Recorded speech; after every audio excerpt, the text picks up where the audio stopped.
Baik, hari ini kita akan belajar pelajaran Al-Quran Hadis bab wakof dan wasol. Nah, kira-kira apa ya artinya? Wakof itu apa? Wasol itu apa? Nah, kita baca dulu ya biar tahu. Nah, ini dia. Ada anak sedang membaca Al-Quran. Ya. Wakof, kita baca dulu pengertian wakof.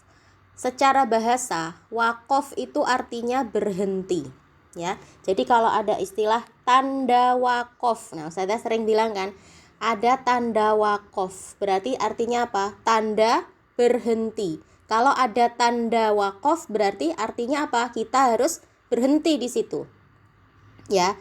Sementara berdasarkan ilmu tajwid, wakof itu artinya memberhentikan bacaan Al-Quran.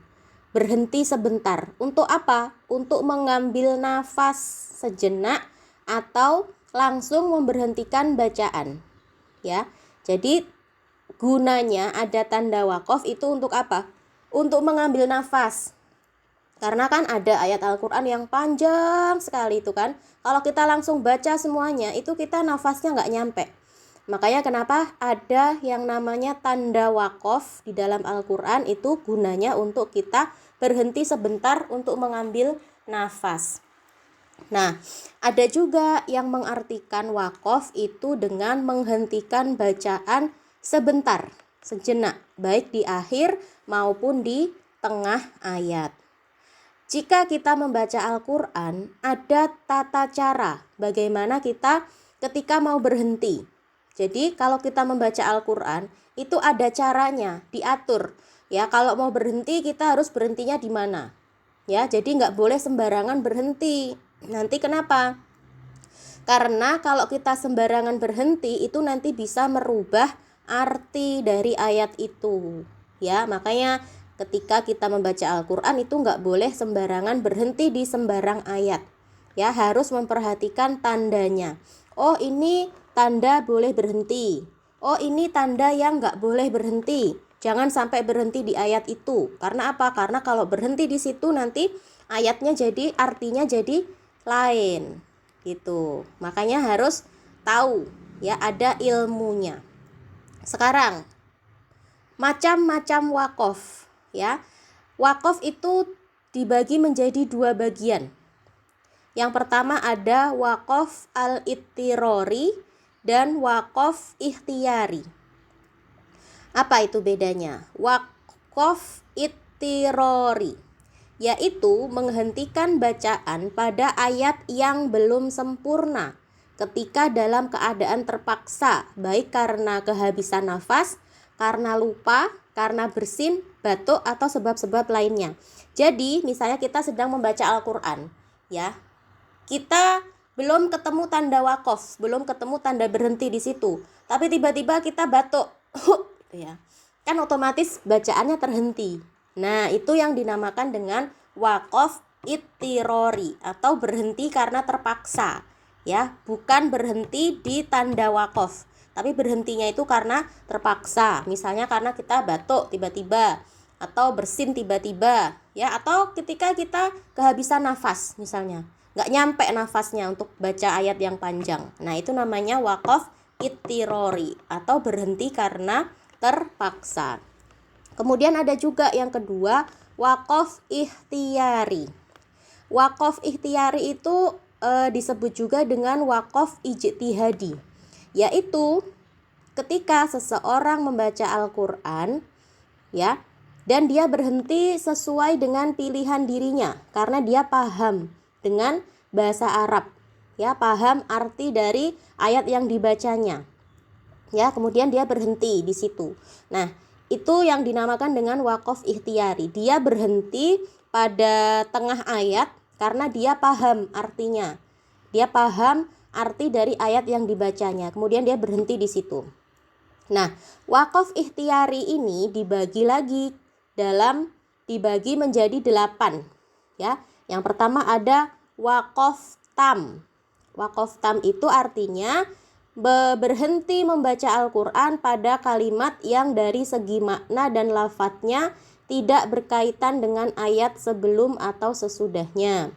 Kemudian waqaf kafi artinya berhenti pada kalimat yang dibaca sempurna tanpa melakukan pemotongan kalimat di tengah ayat dan tidak memiliki ikatan lafadz dengan kalimat sesudahnya atau sebelumnya, namun memiliki kaitan dari segi makna. Kemudian waqaf hasan, yakni menghentikan bacaan Al-Quran pada ayat yang susunan kalimatnya sudah sempurna.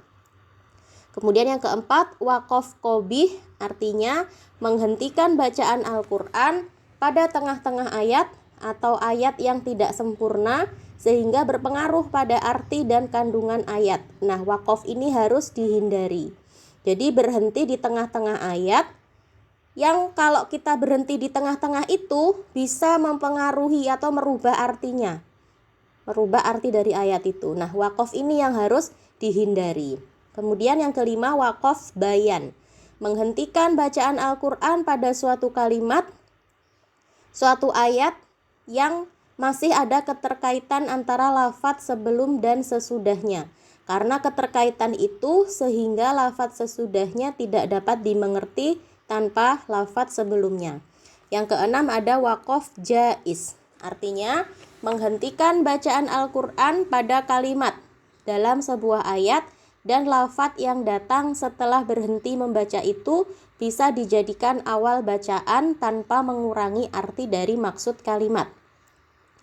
Kemudian yang ketujuh, waqaf sholih, menghentikan bacaan pada sebuah kalimat karena lafadz tempat dia berhenti menjelaskan lafadz ayat sesudahnya. Yang kedelapan ada waqaf mafhum, artinya menghentikan bacaan Al-Quran pada kalimat yang sempurna, baik dari segi lafadz maupun arti ayat, sehingga kalimat tersebut bisa jadikan awal bacaan tanpa merusak arti dan maksud ayat. Nah, sekarang kita langsung ke tanda-tanda waqaf. Ini nanti ada di jilid 6 ya. Besok Ustazah kasih tahu ini tanda-tanda waqaf ini di buku ngajinya ada di jilid 6. Sekarang kita pelajari dulu ya. Besok kita pelajari di buku ngajinya. Sekarang perhatikan, ada tanda waqaf to. Nah, nanti ketika di Al-Quran ya ketemu tanda waqaf to seperti ini, artinya apa? Waqaf mutlak. Artinya apa? Lebih baik itu berhenti ya. Kalau ketemu tanda waqaf to, maka lebih baik berhenti daripada melanjutkan ya. Kemudian yang kedua ada waqaf mim. Ya, kalau ada di Al-Quran nanti ada tanda huruf mim di atas, itu namanya waqaf lazim. Kalau ketemu sama waqaf ini maka apa? Harus berhenti ya. Wajib berhenti. Mim, waqaf lazim, harus berhenti di ayat itu. Kemudian ada waqaf jim. Nah, ini yang paling banyak nih. Ini yang paling banyak di Al-Quran, banyak sekali. Ya, artinya apa? Artinya ini boleh berhenti, boleh dilanjutkan. Ya. Waqaf jaiz, artinya boleh berhenti di ayat itu, boleh juga melanjutkan membaca. Terserah. Kemudian yang keempat, ada waqaf sodlam. Sodlam. Artinya apa? Al-waslu al-ula. Al-waslul aula. Artinya apa? Lebih baik dilanjutkan. Lebih baik dilanjutkan. Tapi kalau misalnya mau berhenti, misalnya nafasnya nggak nyampe, itu boleh.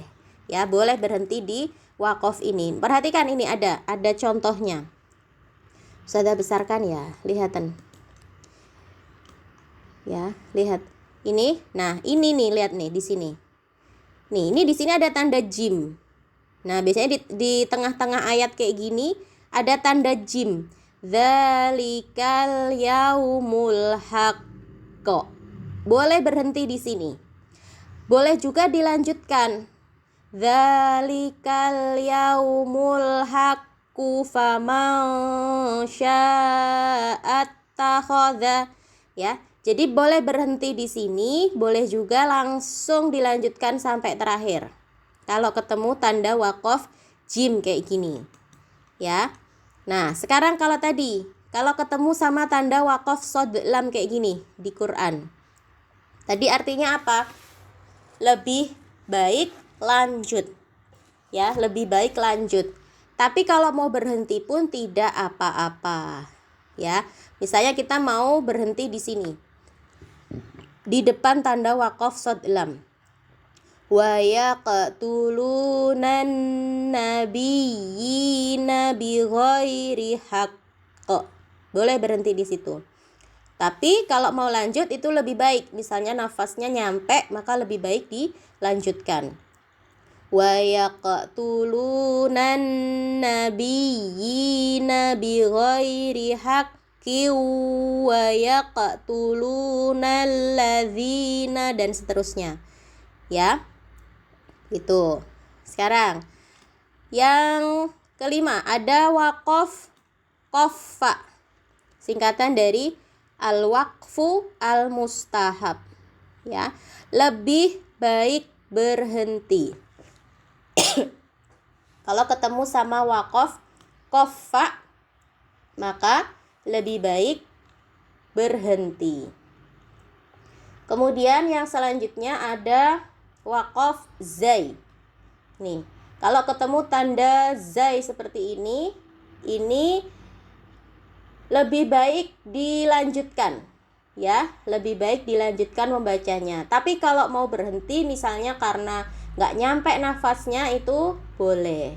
Ya, tapi lebih baik dilanjutkan. Kemudian ada wakof sod. Wakof sod itu apa? Lebih baik lanjut. Ya, tapi juga kalau terpaksa harus berhenti, misalnya karena nafasnya nggak nyampe, atau karena lagi bersin, atau lagi batuk misalnya, itu boleh berhenti. Kemudian yang ke-9 ada wakof kof ini. Ya, lebih baik dilanjutkan. Ya, lebih baik dilanjutkan. Kemudian yang selanjutnya ada kaf, ada tanda kaf. Namanya wakof apa ini? Mutobikun ala ma qablahu. Kalau ada tanda wakof ini, kaf ini, maka cara membacanya disamakan dengan wakof sebelumnya. Nah, kemudian ini yang paling banyak juga ada wakof lam, lam alif. Ya. Namanya apa? Dilarang berhenti. Kalau ketemu sama tanda lam alif ini dilarang berhenti. Kalau terpaksa harus berhenti, maka harus diulangi lagi dari ayat sebelumnya. Ya. Jadi misalnya, lihat ada tanda lam. Ini hati-hati, ini sering salah ini biasanya. Ya, ada wakof lam alif tapi berhenti. Ya, seharusnya apa? Seharusnya tidak boleh berhenti. Fa imma tariyan taroyinna minal basyari ahadan fakuli inni nazartu lirrahmani sauma. Jadi nggak boleh berhenti di sini, ya. Nggak boleh berhenti di sini. Kalau misalnya terpaksa berhenti, maka harus diulangi dari ayat sebelumnya. Ya, ingat ya, hati-hati ya. Kalau ada tanda lam alif di sini, maka nggak boleh berhenti. Kemudian ada titik 3. Nah, ada titik 3, 2. Titik 3-nya ada 2. Ini namanya wakof mu'anakoh. Maksudnya apa? Mu'anakoh itu artinya harus berhenti di salah satu titik 3. Ya, harus berhenti di salah satunya, tapi nggak boleh dua-duanya. Boleh berhenti di sini, boleh juga berhenti yang di sebelah sini. Ya, berhentinya di salah satu titik 3. Kemudian ada wakof saktah. Kalau ada tanda saktah, maka apa? Berhenti sejenak. Ya, menghentikan bacaan dengan menahan napas sejenak pada kata yang ditandai dengan saktah atau huruf sin di atas, kemudian langsung disambungkan pada kalimat selanjutnya. Ya, jadi kalau ketemu tanda sin di atas, Itu artinya saktah. Kita harus berhenti di situ sejenak, tapi tidak boleh mengambil nafas. Ya, berhenti sejenak tanpa mengambil nafas. Nah, kenapa sih kok ada pelajaran wakof dan wasol ini? Kenapa kok kita harus tahu ya tanda berhenti pada Al-Quran? Karena yang namanya membaca Al-Quran itu harus ada aturannya, ya. Makanya kenapa kita harus belajar Al-Quran? Karena membaca Al-Quran itu ada aturannya. Sama juga ketika kita belajar matematika misalnya, ya kan? Caranya menjumlah itu bagaimana, cara mengurangi itu bagaimana, ya, cara perkalian itu bagaimana, cara pembagian itu bagaimana, itu semuanya ada rumusnya, ada aturannya. Nah, begitu juga dengan Al-Qur'an, ya. Al-Qur'an itu ada ilmunya, ada aturannya. Makanya kita harus belajar, ya, belajar dengan guru, nggak bisa belajar sendiri. Kalau mau belajar itu harus dengan gurunya, ya. Belajar matematika, ya, tanya sama gurunya. Belajar bahasa Indonesia harus dengan guru. Sama, belajar Al-Quran juga harus dengan gurunya. Belajar bahasa Jepang misalnya, ya, kita nggak tahu apapun tentang bahasa Jepang sebelumnya. Ya, dulu Nazira misalnya ketika pertama kali datang ke Jepang, sekolah di Jepang, nggak tahu bahasa Jepang sama sekali. Ya, taunya dari mana? Yang ngajarin guru, ya. Kalau kita mau belajar sesuatu itu harus belajar dengan gurunya. Begitu juga dengan Al-Qur'an. Nah, salah satu dari ilmu Al-Qur'an itu adalah tentang wakof dan wasol, ya. Wakof dan wasol itu adalah mengatur cara berhenti, ya. Bagaimana cara berhenti di ayat yang panjang.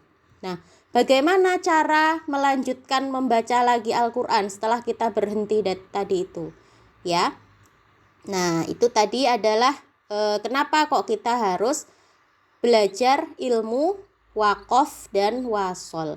Nanti di di pertemuan selanjutnya Ustazah kasih tahu tanda-tanda wakof dan wasol, ya, di jilid 6 ada itu.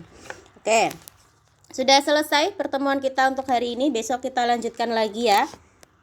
Nanti habis ini Ustazah kirim buku yang untuk belajar menulis tadi biar bisa buat latihan di rumah, ya.